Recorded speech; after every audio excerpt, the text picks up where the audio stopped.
Welcome back to another episode of Hubler Automotive Group Coach's Corner. And today I'm joined with a very special co-host of mine, John Shepard. How you doing? Glad to be back. It's been a while, John. Good to have you back. And today we are joined with a two-time sectional champion, one as a player, one as a coach, head basketball coach, Adrian Moss. How you doing today? Good. Forgot the little girl. Yeah, he's also got his daughter with him today, Sophia. Yep. And then, obviously, you guys just won sectionals last Saturday, and as I said at the beginning, you won it as a player and a coach, and you guys were the underdogs in the sectional. No one really had you winning. We're just slept on the whole season. Last time we had you on here, you said that this was your guys' goal, the regular season. It matters a little bit, but would you rather be playing at the mid-March or playing a regular season game? Obviously, you'd say mid-March. Kind of just tell me how all that feels. Yeah, I think like we talked before, with our team just being so new to each other and being so young, we needed those experiences in the year. We needed those losses. If we wouldn't have went through those things, I don't think we would have won the sectional. So I think we really learned from those losses and those times. It brought us together more. And down the stretch, we just didn't fold because we had already been there. We had already been in those close games and we lost. We had already dealt with, adversity. We had already seen those things. So I think that's the reason that we were able to pull through. And with your guys' team leader, with that awesome picture of you and Carson after the game, just basically tell me a little bit how Carson's taken over the leadership on the basketball team to get where you guys are going in the regionals.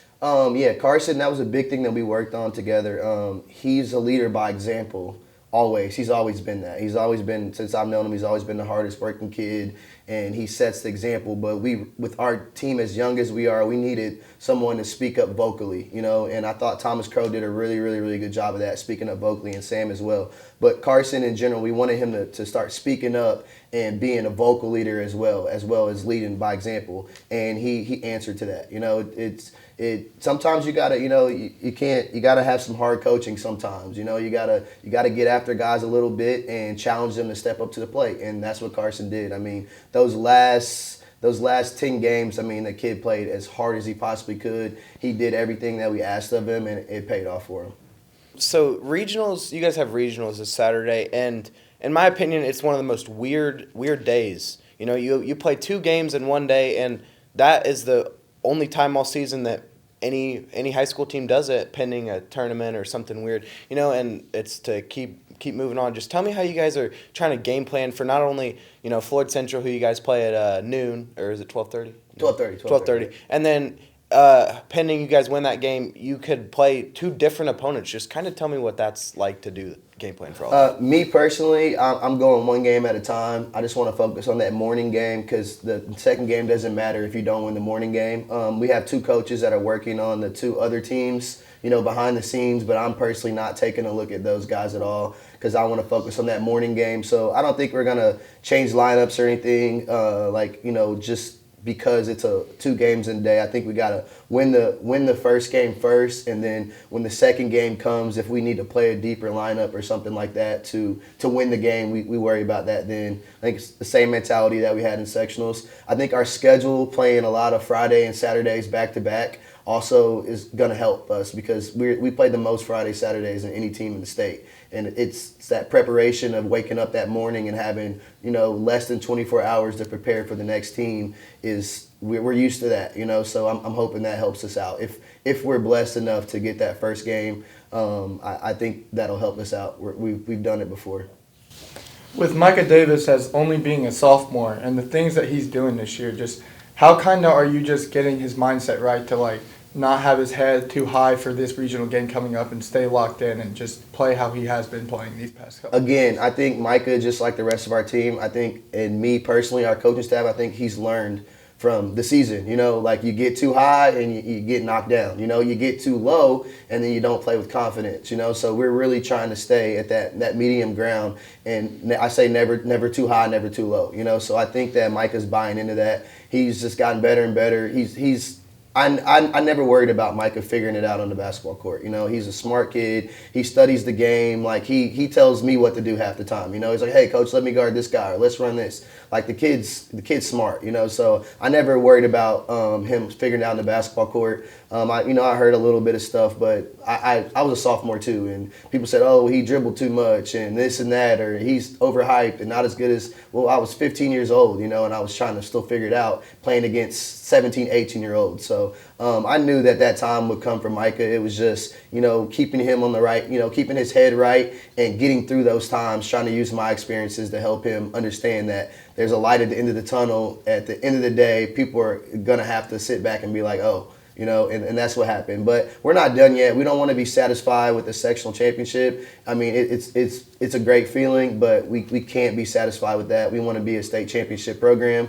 Like we talked about before, I don't just say that, like I really mean that, you know, and we have you may not get to this place for a while, you know, so we have to take advantage of being in regionals and having a chance to go the whole way. So that's our focus. We got to just take it one game at a time.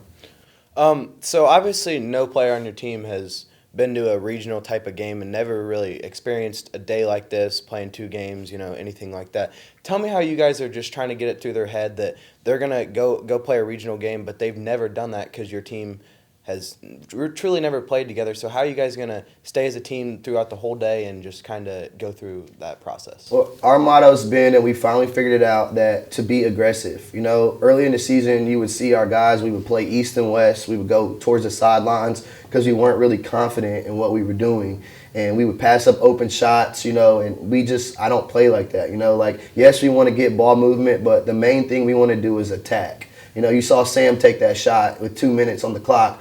We were only up by 4 at that point in time, you know. Like, a lot of coaches would be screaming, you know, pull it out, and we wanted to go out swinging. So we're going to do the same thing on Saturday. We're going to go out there. We're going to if we have an open shot, we're going to take it. If there's an open lane, we're going to drive it. If we can beat our man, we're going to beat him, and we're going to play with confidence and play aggressive. If you play like that, at the end of the day, you can live with it. And then I thought earlier in the year we were playing on our heels, even though we were encouraging to do that we just didn't have the confidence as a team to play that way yet. So I think we've mastered that. Our guys are attacking. Everything is downhill. Everything is shooting with confidence. You know, Wyatt missed 4 or 5 threes in a row in the Whiteland game, you know, and we told him to keep shooting because we know it only takes 1 shot for him to make 7 threes like he did against Shelbyville. So we're going to stay aggressive and stay confident. I think at this point in the season, we just go out there and we just be super aggressive and we let the chips fall.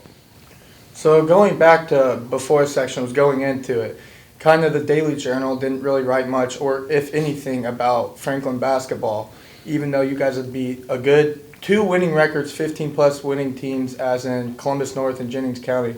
How do you guys kind of just react to that with just being the total underdog going into the tournament? Well, I think we just got to use it as motivation, and we got our humble pie early in the season. You know, we did get a lot of hype at the beginning of the season. They did cover us a lot. We were all over the paper in the beginning of the season, you know, before the season, and then after the Indian Creek game, we had a huge article in the paper. So we got our humble pie, you know, we got a little bit too high. We thought we were a little bit better than we were, and I think we forgot that you still got to go out there and grind and do all those little things. So to be honest, I'm glad that it worked like that because we were the underdog and people kind of overlooked us a little bit, and it worked out for us. So now when we do get some hype and like we're doing now, we gotta hopefully we handle it different this time, and we're not, you know, we know how to deal with that, and we just take it and still play with that hunger, that underdog mentality.